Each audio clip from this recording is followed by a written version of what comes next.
Greetings and welcome to the podcast. This is Jeff Riddle. I'm the pastor of Christ Reformed Baptist Church in Louisa, Virginia. And this is going to be an audio version of an article that I have written. And so I wrote this article that's titled Five Questions Regarding the New King James Version.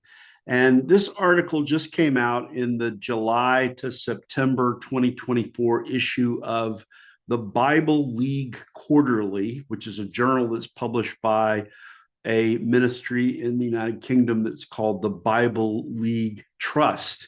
If you were at the Reformation Bible Society meeting in August, you may have seen some spare copies that we were able to give away of the Bible League Quarterly that they kindly supplied to us. It's a wonderful little magazine. It's edited by John Thackway, who's the pastor of Emmanuel Evangelical Church in Salisbury, England. And it's full of little articles and often pithy quotations that come from great writers of the past and book reviews and so forth. And I've been a subscriber for a number of years and have profited in my ministry using it as a resource for preaching and so forth. The primary thrust of the Bible League Quarterly is to look at issues related to the Bible itself, issues in the Bible, translation of the Bible, the text of the Bible, the doctrine of the Bible. And so it was appropriate for this type of article certainly to appear in the Bible League Quarterly. And so I was really addressing in this article the question that is sometimes posed, well, you favor the traditional text. Why must you persist in using the authorized version, the King James Version? Why not use a modern translation based on the traditional text? And I actually did that for a while in my ministry. I used the New King James Version for a number of years. But I tried to articulate in this article at least five reasons why I sort of lost some of my appreciation for the New King James Version and decided in the end that I would preach primarily from the authorized version. And so I tried to share that in this article in the form of five questions regarding the New King James Version. And so I'm just basically going to read this. I might pause and give some extra comments as we go. And then hopefully I'll also take this article, a PDF of the article as it appears in this current edition of the Bible League Quarterly, and I'm going to post it to my academia.edu page so you can also read it there. So here's the article, 5 questions regarding the New King James Version. Why don't you use the New King James Version? This is a question that has been posed to me more than once by those who know of my arguments in favor of the traditional received texts of the Bible, the Hebrew Masoretic text in the Old Testament and the Greek Textus Receptus in the New Testament. And my preference is for the King James or Authorized Version as a translation. Those who pose the why not the New King James Version question are usually quick to point out that it too is generally based on the traditional text. In the New Testament, for example, it includes passages omitted or relegated to brackets in most modern translations, like the traditional ending of Mark 16, 9 through 20, the woman taken in adultery, John 7, 53 through 8, 11, the Ethiopian's confession, Acts 8:37, and the three heavenly witnesses, 1 John 5:7. Why not use a translation like the New King James Version based on the traditional text, but written in a modern style? There was a time, in fact, when I did use the New King James Version in my preaching ministry.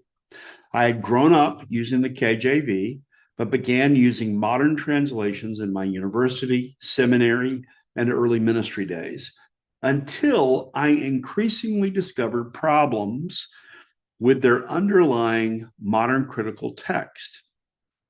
I switched to the New King James Version and used it for a couple of years before eventually making a final return over a decade ago back to the classic King James Version from which I had started. Why did I leave the New King James Version? I did so because I encountered difficulties at several points with its translation and editorial philosophy.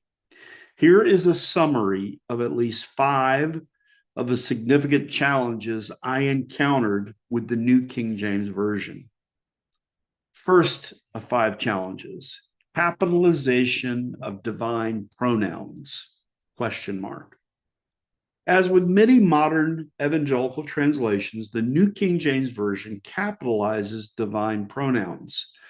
For example, when he refers to God, it is written as capital H-E, he. When I first encountered the New King James Version, this was a pious convention that I appreciated. It is even a convention that I sometimes use in my personal devotional writing. Is it appropriate, however, to use this convention in a translation of the Bible itself? One initial argument against this practice is that it simply does not generally appear in the earliest handwritten manuscripts of the biblical text. More importantly, the capitalization of pronouns often imposes an interpretation upon the text by the translator that might be best left to the reader. To put it plainly, there are places where it is not always clear whether a pronoun in a biblical passage is referring to God or to a mere man. To capitalize or not capitalize, then, is not merely a translational decision, but also an interpretive decision. One place where this problem emerges is in the translation of the Psalms. Many of the Psalms are multifaceted, especially the Messianic Psalms. On one hand, they address the historical circumstances of David. On the other hand, they prophesy about the Son of David, the Lord Jesus Christ.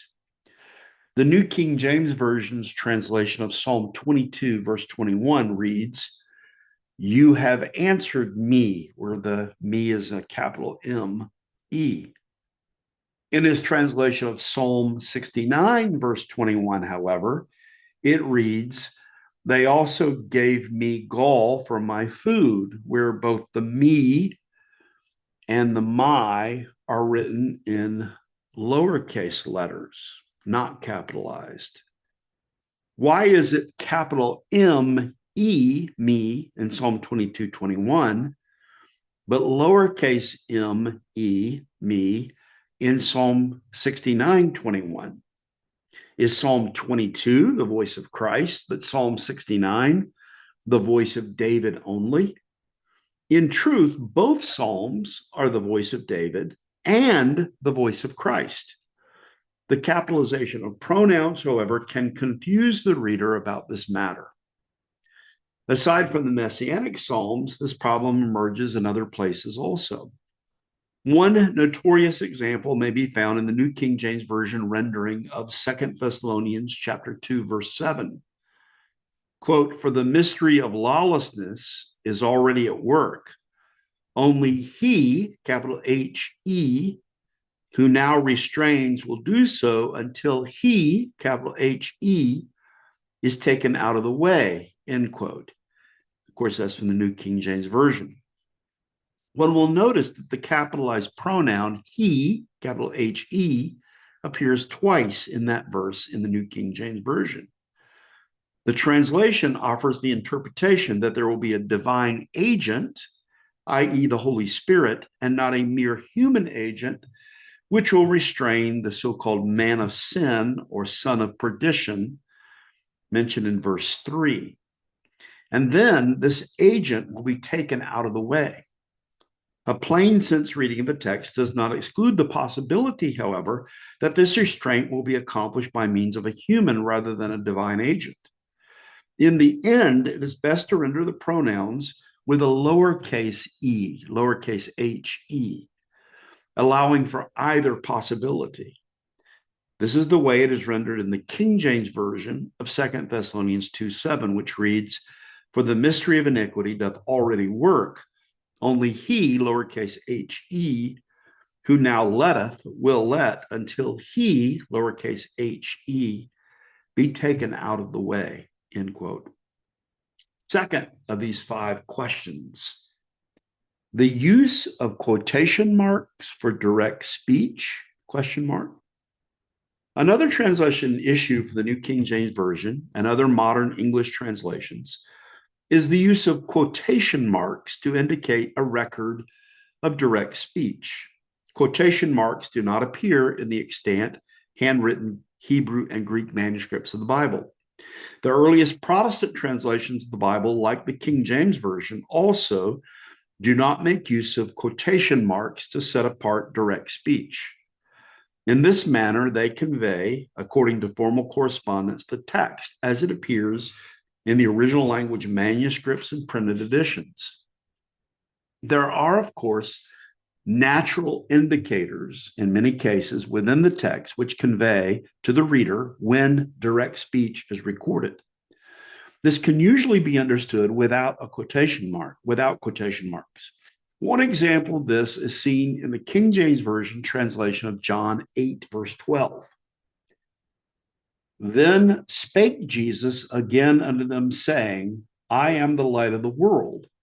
He that followeth me shall not walk in darkness, but shall have the light of life." We know by context and without quotation marks that the words after saying are the words of the Lord. "Then spake Jesus unto them, saying, I am the light of the world." However, the New King James Version uses quotation marks to indicate the direct speech of Christ. "Then Jesus spoke to them again, saying, quote, I am the light of the world. He who follows me shall not walk in darkness, but have the light of life," end quote. Though this seems to work fairly well in places like John 8:12, there are other places in the Bible where it is less clear as to where a quotation begins and ends. In such places, the placement of words in quotation marks represents not merely a translation, but also an explicit interpretation of the text with which all readers might not agree. One example of such a place where ambiguity exists comes in a statement by John the Baptist, starting at John chapter 3, verse 27. Clearly, the words of John the Baptist are being cited. Since the passage begins, John answered and said. Where, however, does the quotation of John the Baptist's words end? The New King James Version has an opening quotation mark at verse 27 and a closing quotation mark at the end of verse 36. It therefore assumes that John the Baptist's utterance began in verse 27, extends to the end of begun in verse 27, extends to the end of verse 36. Not everyone, however, would agree with this interpretation. The RSV and the ESV translations, for example, have a closing quotation mark after verse 30. Some in particular would especially see the closing statement in verse 36 not as a continuation of John the Baptist's words, but as a direct comment by John the Apostle and evangelist to the reader. He that believeth on the Son hath everlasting life, and he that believeth not the Son shall not see life, but the wrath of God abideth on him. That's the way it reads in the Authorized Version, again with no quotation marks. The fact that the King James Version does not make use of quotation marks leaves interpretation open to the reader in his study and to the preacher in the pulpit. Third of 5 questions about the New King James Version. Editorial devices for poetic passages, question mark. Still another issue one encounters in the New King James Version and in other modern versions is the use of editorial devices to indicate passages which the translators take to be poetic in form or even poetic citations within the text. One example of this is found in the New King James Version's rendering of 1 Timothy 3:16, which reads, "And without controversy, great is the mystery of godliness. God was manifest in the flesh, justified in the spirit, seen by angels, preached among the Gentiles, believed on in the world, received up in glory. And if you look at this, the way it's laid out in the text in the New King James Version, each one of those statements is on a separate line, much as we might lay out poetry and lay out the lines or the stanzas in different lines. On one hand, one can commend the New King James Version for following the traditional text and rendering the phrase God was manifested in the flesh rather than changing the word God to the pronoun he, as in modern translations based on the modern critical text. Compare the ESV, which reads, he was manifested in the flesh. On the other hand, however, questions might be raised about the attempt to set apart a section of the text as poetry, with each line indented as if it were a new poetic stanza.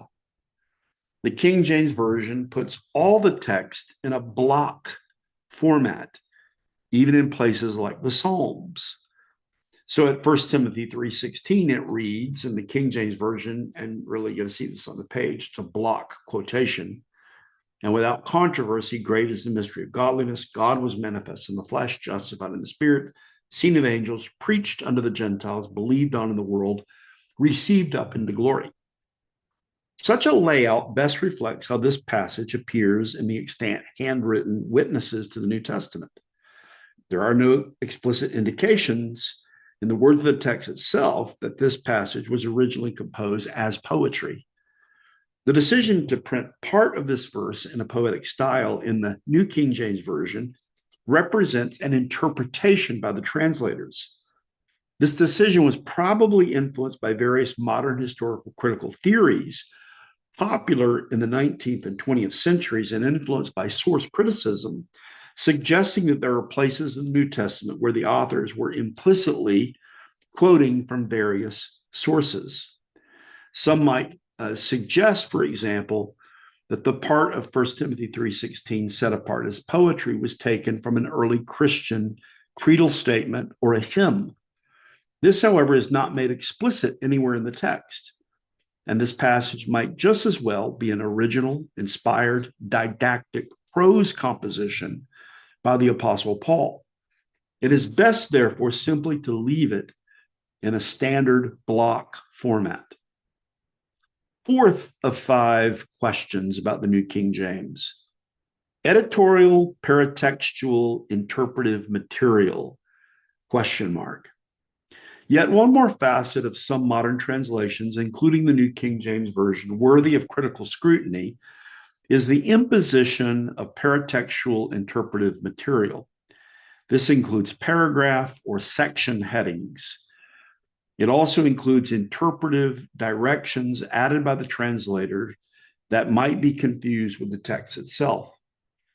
A notorious example of this is found in the New King James Version's layout for the Song of Solomon, where the translators have laid out the text as something like a dramatic script with the imposition of editorial section headings, which do not appear in the original Hebrew, supposedly identifying the various speakers.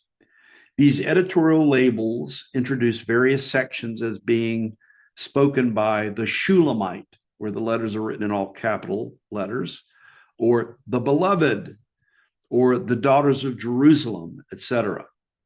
Other than the fact that these stage directions are placed in all capital letters and in a smaller font, the reader is never explicitly told that these are uninspired editorial additions, which are not part of the actual original text of this book. Clearly, this imposes a particular interpretation of the text with which not all readers might agree. Furthermore, it is likely to confuse the immature reader who is unable to discern between what is the original inspired text of the Bible and what are the uninspired paratextual additions. Question about the New King James Version. Extensive notes on textual criticism, question mark. One aspect Widely praised by many readers of the New King James Version is its use of extensive notes on textual criticism cited in a central column alongside the text. This was very attractive to me personally during the time I made use of the New King James Version, since I was working out my own understanding of the text of Scripture. In the New Testament, the New King James Version generally follows the Textus Receptus. Notes are included in the translation to indicate places where the modern critical text handbooks, abbreviated as NU for the Nestle-Aland United Bible Society's editions, and the so-called majority text, abbreviated as M, diverge from the Textus Receptus. At the doxology of the Lord's Prayer in Matthew 6:13, which is included in the New King James Version's text proper with no brackets, it includes a marginal note that says, quote, "in you," omits the rest of verse 13, end quote. Many again suggest they find these textual notes to be immensely helpful. I once did also, but I have since changed my mind for two reasons. First, I recognize that while I, as a pastor and scholar, found some help in these notes, other ordinary readers in the pews of the church might be distracted, confused, or even discouraged by them. This was especially brought to my attention by my friend Howie Jones in an article he wrote titled "Perspectives from the Pew." In that article, he describes a time when he was unsettled by hearing a textual variant addressed from the pulpit. It might just as well have come from reading a textual note in a modern Bible. Jones describes how this experience raised questions in his mind about the authority of the Bible. He wrote, quote, "How can I be certain that the Bible version I used or a new Bible version promoted by a publisher was authentic?" End quote. In my friend's case, this led him to a firm commitment to the Reformation text. But one wonders if others might be hurt rather than helped by the promiscuous sharing of such information. Second, further study of the textual notes within the New King James Version led to the realization that many of these textual notes are outdated, incomplete, and at times even misleading. The New King James Version was published by Thomas Nelson in 1982. On one hand, one might say that it has been to Thomas Nelson's credit that the New King James Version, unlike many other modern translations, for example, the New American Standard Bible, the NIV, the ESV, it has not undergone numerous updates and revisions since first published. On the other hand, this means that the textual notes in the New King James Version are now more than 40 years old. This also means that some important information shared in these notes is significantly outdated, not only with respect to the cataloging of new information about manuscripts, but also with respect to seismic shifts that have taken place in postmodern textual criticism, especially with the development and application of the so-called coherence-based genealogical method. Here are a few examples. We begin with the note that appears in the New King James Version regarding the woman taken in adultery passage at John 7:53 through 8:11. The New King James Version note at John 7:53 reads, "In you, brackets, 7:53 through 8:11, as not in the original text. They are present in over 900 manuscripts of John." There are several difficulties with this entry. First, the information is now outdated. In the last 40 years of the study of the extant witnesses, 600 more Greek manuscripts have been found which contain this passage. By present counts, the passage appears in 1,502 continuous text Greek manuscripts of John. Aside from this update, there is also another significant problem with this entry. It tells the reader that the passage appears in over 900 manuscripts of John, but it does not tell the reader in how many manuscripts this passage is lacking. The reader thus has no basis for comparison. For all the uninformed reader knows, it might be present over 900, but missing in thousands of manuscripts. A note ostensibly meant to engender confidence in this passage's authenticity might, in fact, among some, only engender doubt.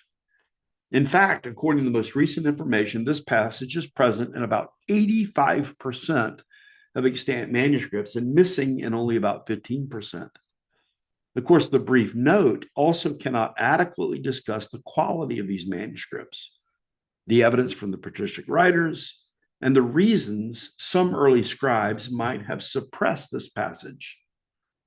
Given such limits, one might rightly question this note's overall helpfulness. The second example can be found at the New King James Version note found at Romans 13, verse 9, after the phrase, "You shall not bear false witness." This note reads as follows: "In you omits, you shall not bear false witness." This note is accurate in that the modern critical text, or in you, does indeed omit this commandment from the list found in Romans 13:9. This information is also, however, incomplete, since two of the most significant modern printed editions of the so-called majority text, that's the Farstad Hodges and the Robinson Pierpont Byzantine format text, also omit this phrase based on their interpretation of the internal evidence, despite the fact that it appears in the vast majority of extant Greek manuscripts. A more accurate version of this note at Romans 13:9 might read, quote, "In you and omit, you shall not bear false witness, although this phrase appears in the majority of extant witnesses," end quote. A third example regards the three heavenly witnesses passage of 1 John 5, verses 7 and 8. The New King James Version includes the passage, but adds this note at verse 7. Quote, "In you, omit the words from in heaven," verse 7, through on earth, verse 8. Only 4 or 5 very late manuscripts contain these words in Greek. There are at least two difficulties with this entry. First, 40 years after this note was written, we can now report that there are at least 10 extant Greek witnesses for this passage, double the 1982 NKJV numbers. Second, the mention of the manuscripts which contain this passage being very late might mislead the reader into thinking that the manuscripts which omit it are all very early. In reality, there are actually very few early extant manuscripts that provide any testimony to 1 John. There are only 2 extant papyri, the earliest kind of textual evidence of any size, from the book of 1 John. Papyrus 9, dated to the 3rd century, and Papyrus 174, dated to the 7th century. Both of these are fragmentary and neither contain 1 John 5, 7, and 8. So the papyri evidence provides no evidence either for or against this passage. One should take note that the editors of the New King James Version were generally sympathetic to the so-called majority text. Even though they use the Textus Receptus in their translation of the New Testament, a slight bias against the Textus Receptus can sometimes be perceived in the textual notes. Many more examples from the New King James Version textual notes might be listed, but these should suffice to help the reader understand that the textual notes in the New King James Version are, in many cases, outdated, incomplete, and even at times misleading. Conclusion. Why don't you just use the New King James Version? I hope by this point the reader will understand at least 5 significant questions that might be raised regarding the translational and editorial perspectives found within the New King James Version.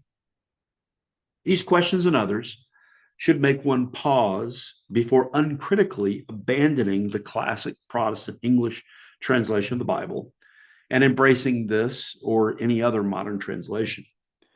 In the end, I returned to the King James or Authorized Version as my translation of preference for use both in my personal devotional reading of the Holy Scriptures and in my public ministry.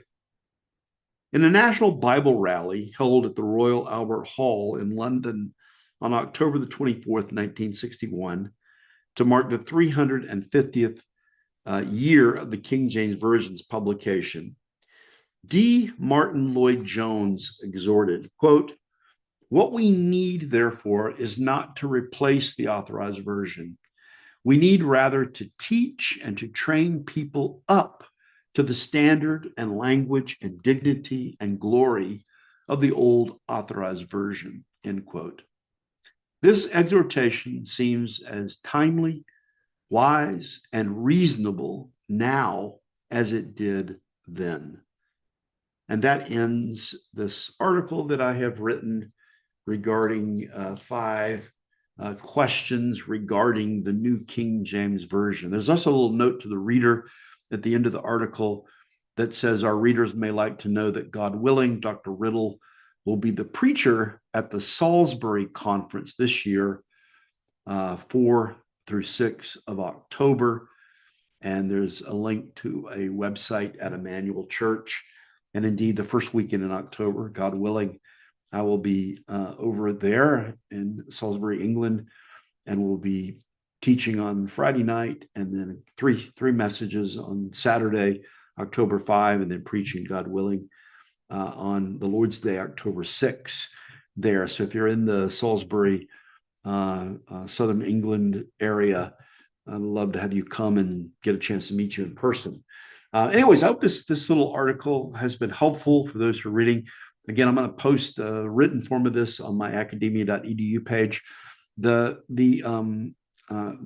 written form that I have, I took downloaded from the online archive, and there are a couple of formatting issues. If you read this, you'll find there are a couple of places where the online is going to be a little bit different than the print edition, but I don't think you'll have any difficulty at all reading this. Anyways, this little article has been helpful for those who will listen to it, those who might go and read it as well. I'll look forward to speaking to you in the next podcast and that I'm able to put up if the Lord should so will it. And till we meet again, I look forward to speaking with you again. And I ask that the Lord would richly bless you in your life and ministry. Take care.